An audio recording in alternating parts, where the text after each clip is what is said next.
You've probably seen the recent video revealing that Tesla's much-hyped Optimus humanoid robots are still being remotely controlled by humans.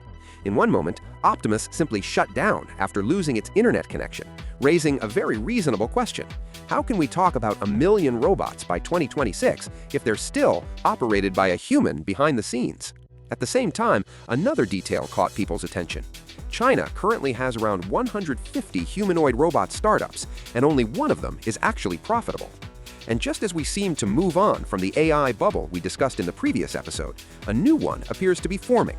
This time, it's the humanoid robot bubble, the same robots Elon Musk claims will replace half of all jobs by 2030 and make everyone rich. According to this vision, people won't need to work anymore, and money will supposedly flow from thin air. Is that really the case? Place your bets in the comments, and over the next couple of minutes, we'll try to break it down calmly. First, let's clarify what exactly is being promised. According to Morgan Stanley, the humanoid robot market could reach $5 trillion by 2050, with at least 1 billion humanoid robots operating worldwide. Citi is even more optimistic, while Japanese analysts estimate the market capitalization could reach around $7 trillion. In this future, hospitals are staffed by robot therapists who hand patients over to robot surgeons when needed. While you're recovering, another robot cleans your home, and a third one drives you back home afterward. This is more or less how major industry players describe the world ahead. When asked the uncomfortable question, what role humans will play in such a world and how they'll earn a living, Elon Musk and other industry leaders tend to give vague answers. Their idea is that another robot will work on your behalf and generate income for you. As a result, everyone supposedly becomes wealthy, happy, and free, with endless leisure time. But an obvious question immediately follows. Why would a company like Tesla give individuals robots to earn money for them, instead of simply renting those robots out and keeping the profits? Many people reasonably assume that, as has always been the case throughout history, the rich would become richer, while the poor fall further behind. But that's a broader discussion. Our focus here is whether another bubble is forming, so let's look at the facts. Musk and major investors support their forecasts with several arguments. First, the humanoid robot market has quadrupled since 2023, reaching $4.3 billion. Second, industrial automation continues to accelerate. China alone installed around 300,000 industrial robots last year, and today, Chinese factories employ more robots than the rest of the world combined. The third argument comes from Morgan Stanley's analysis, which suggests that up to 40% of jobs worldwide could be automated without reducing productivity or government tax revenues. And finally, the fourth point is recent breakthroughs in artificial intelligence, which are said to make truly intelligent and autonomous robots possible. It sounds convincing, at least convincing enough for global investments in humanoid robots to double in 2025. But is all this optimism really justified? Even at a glance, it's clear that for every argument made by supporters of the humanoid robot boom, there's an important caveat. The most obvious one is the so-called breakthrough in AI. In 2025, it's still risky to ask AI systems serious questions without worrying that they might confidently give you completely false information. One blogger, for example, bought a popular humanoid robot and decided to test whether it could be convinced to shoot a person. As it turned out, it absolutely could. And even if we set aside the fact that the entire theory of explosive humanoid robot growth is built on an already obvious AI bubble, the actual capabilities of these systems are still far from perfect. They can't be fully trusted, there's no clear certification framework for them, and broadly speaking, modern AI remains a tool, or even a toy. Useful, yes, but not autonomous, and autonomy is the key defining trait of a true humanoid robot. How long it will take current AI systems to reach that level is anyone's guess. More importantly, there's currently nothing that genuinely leads us toward that autonomy. AI systems still need to operate alongside humans, which was clearly demonstrated by the recent Tesla Optimus incident, where the robot turned out to be human-controlled. The second major argument for a robotic revolution is the growth of industrial automation. And this is a classic case of a half-truth. Automation is indeed increasing, but the technology itself is far from new. As early as 1913, Henry Ford automated assembly lines and managed to build a car in just 93 minutes. The critical question, however, is this: what does that have to do with humanoid robots? Industrial robots, as a category, have existed for over a century. They work well precisely because they perform narrowly defined, highly specialized tasks. Take the most widely used industrial robot in the world, the FANUC R2000. Around 1 million of these machines are operating globally, handling welding, assembly, and palletizing. But here's the key detail. The Fanuc R2000 was introduced back in 1994 and has nothing to do with artificial intelligence, let alone humanoid robotics. Industrial robots are an entirely separate field. When Musk and other analysts reference them in their forecasts, it looks more like a rhetorical trick. The logic is simple. Those robots succeeded, so these ones will too. What often gets conveniently left out is that they're comparing highly specialized industrial machines with a completely different and far more complex technology. The core issue with humanoid robots is that no one truly understands what they are actually needed for. And this is a fundamental problem that undermines the main counter-argument of the boom's supporters. That argument usually goes like this. Most technologies look clumsy and useless at the beginning, they just need time to mature. This was true for electric scooters.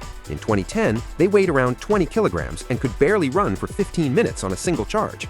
But even back then, their purpose was obvious. It was clear why they existed, how rental services could make money from them, and how people would use them. With humanoid robots, the situation is very different. Even Elon Musk himself doesn't clearly explain what they are supposed to do. His answer, and the answer of many manufacturers, is extremely vague. Well, they'll be able to do everything. Literally that. Supposedly, help around the house, carry groceries, screw in a light bulb. Morgan Stanley adds elderly care, child care, and dog walking to the list. It's hardly worth pointing out that in reality, humanoid robots cannot effectively do any of this yet. The Unitree robot can't even properly trim a bush. Famous Chinese robot boxers require around 200 takes just to record a video where they punch something without falling over. And Optimus, as mentioned earlier, barely works at all without a remote human operator. If we return to the electric scooter analogy, the difference is fundamental. Early scooters were uncomfortable and inefficient, but they still moved. Modern humanoid robots, by contrast, are simply incapable of handling even basic tasks, and that is the key distinction. In practice, these robots are still toys, bought for entertainment and viral videos. There are no stable, real-world use cases yet. There is not a single task that a humanoid robot can reliably perform, even at a primitive level. And a product that doesn't reliably perform any function is simply not something the market truly needs. To be clear, this does not mean humanoid robots are a dead-end technology. What's being discussed here are the specific promises made by investors, Musk, and major banks. Promises that inflate expectations and claim that a revolutionary new generation of humanoid robots is just around the corner. China's National Development and Reform Commission has voiced similar concerns. Its representative, Li Chao, recently warned about the risk of a bubble forming. He pointed out that China alone currently has around 150 startups producing essentially the same thing, unfinished robots with no clear functionality and no proven use cases. New models appear on hype, aggressive marketing convinces people of their technological superiority, investments are raised, and then companies collapse.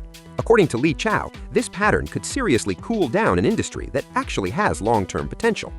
Put simply, expectations around humanoid robots may become so overheated that when the technology truly advances in 10 years, no one will believe in it anymore. Honest developers will struggle to attract funding for real innovation because hype-driven players have already burned investors and damaged trust across the entire field. This is a serious concern. According to China's National Commission, humanoid robot shipments in the country are expected to reach around 10,000 units in 2025, but this figure is nowhere near enough to support the exponential growth forecasts made by institutions like Citigroup. China is genuinely worried about a scenario in which unmet banking forecasts trigger capital flight and kill the momentum of innovation long before the technology has a chance to fully mature. And many analysts point out that so far, events are unfolding exactly along this path. What makes the situation even worse for humanoid robots is their complete dependence on AI progress, a field where scandals seem to erupt almost daily. A recent example is the collapse of trust around the startup LOC. The company secured multi-million-dollar government contracts with U.S. police departments to supply smart cameras that were supposed to automatically detect traffic violations and issue fines. The cameras were purchased and installed nationwide, and everything looked like a breakthrough, until it turned out that instead of AI, hired workers from the Philippines were manually reviewing footage and typing in license plate numbers. How many similar automated systems operate the same way is anyone's guess. This case highlights an important issue. Tasks we instinctively assume AI can handle are often far beyond its real capabilities. And if AI can't reliably monitor traffic, then a humanoid traffic controller is hardly realistic either. That said, China is experimenting with this idea. In Hangzhou, a robot traffic officer called Hang Seng No. 1 has recently been deployed. And this is actually a good example of a more realistic approach to humanoid robots. Its creators do not claim it can do everything. On the contrary, Hang Seng is designed from head to toe specifically for traffic regulation and nothing else. At the initial stage, a human officer works alongside the robot, supervising and helping it improve. As a result, this humanoid fits all the market principles discussed earlier. It has a clearly defined task, a specific application area, and the skills needed to perform that task at a basic level. These are the kinds of humanoid robots that actually have a chance of succeeding. But this is still a story of the future. Not a distant sci-fi future, but certainly not the one Elon Musk talks about, where by 2030 every household supposedly has a humanoid that can read bedtime stories and cook meals. According to Chinese regulators, such bold and unfounded promises risk driving investment away from the industry and depriving honest developers of funding, the very people who are slowly and steadily pushing the technology forward. So what do you think? Do you believe in the real potential of humanoid robots, or do you see this as just another bubble? What other market bubbles do you notice and want us to discuss in future episodes? Electric cars, perhaps? Share your thoughts in the comments. That's all for today. Don't forget to subscribe and hit the bell. Things are only going to get crazier. A new episode is already on the way.